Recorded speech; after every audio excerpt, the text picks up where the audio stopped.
So I just finished my first commercial game, Mother's Home, and it releases pretty shortly here in a few days, actually.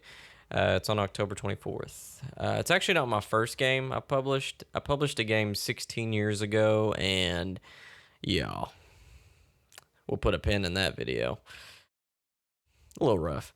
But the concept behind Mother's Home was just I wanted the player to have to run to their bedroom, jump in their tent, and turn on the light to keep safe away from their mom. It's a pretty simple concept, and I can think of one scene from Hereditary when the mom's banging her head against the attic door trying to get to her son, and stuff like that just terrifies me. I don't know what it is about like a mom after their children. My childhood wasn't awful, so before those comments start flooding in. But scenes like that just really terrify me. And sorry to any of the slasher fans out there, it just doesn't do much for me. I like Jason Voorhees and Freddy Krueger and all of them. I mean, I guess if I did run into Jason Voorhees, it might be a little. I don't know, I think it'd be all right. But in any horror game, I feel like the setting and the sound is your two most important things, which is a lot of what I focused on. You know, I recorded a lot of the sounds myself. I'd say 90% of the sound effects are created by me because I live in a 1950s house. So every time you step on the floor or open a door, it creaks.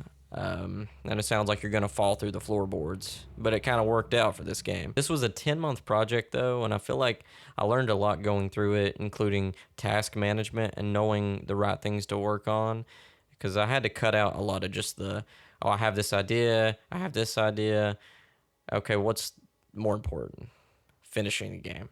So I stuck to my guns and killed a lot of ideas that I was excited about, but I feel like I still got the main ideas in that I wanted. I bought the book How to Make a Game by Matt Hackett. I bought it like a couple days ago. When I was reading this book, it doesn't teach you a whole lot, but I will say he does a good job explaining that the most important hat that you're going to wear in game development is being a producer. Like, yes, you're going to wear the 3D artist hat, you're going to wear the sound designer hat, you're going to wear all these hats, but the most important hat that you're going to wear is the producer, because you have to produce the game.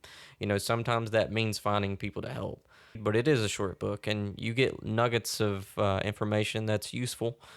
And, you know, I also have these giant C++ books, and that'll never see the light of day because I don't have the patience or the mentality. And I wore many hats during this. You know, I did the 3D art and the sound and the programming.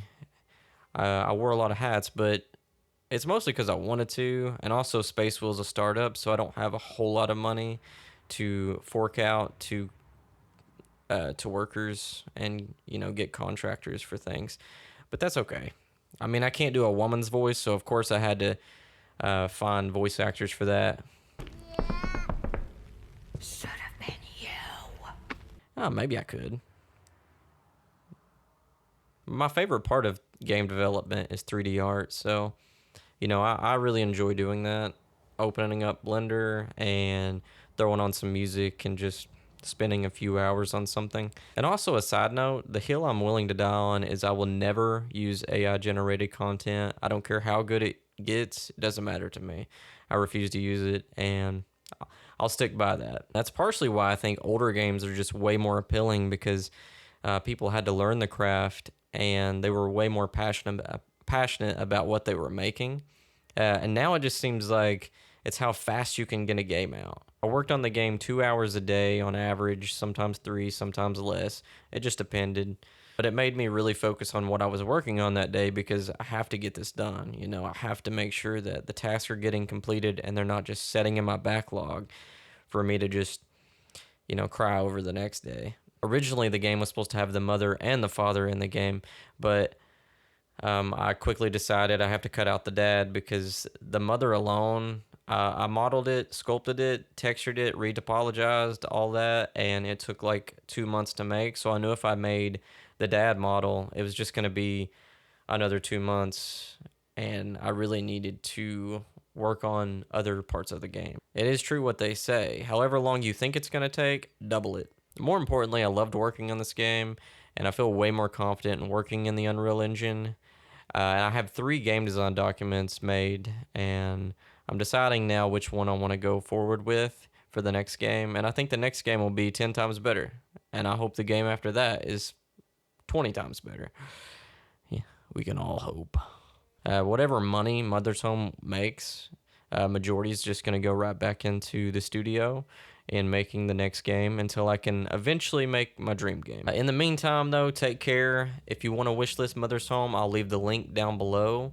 And if you want to support the studio, please subscribe. I'm going to use this channel as a place of announcing trailers, announcing games, showing behind the scenes, and all of that. I want to make this the main hub for anybody that wants to support the studio, and I appreciate it very much. Also, we gotta beat the next fest, people, because I missed the deadline. Take care, guys.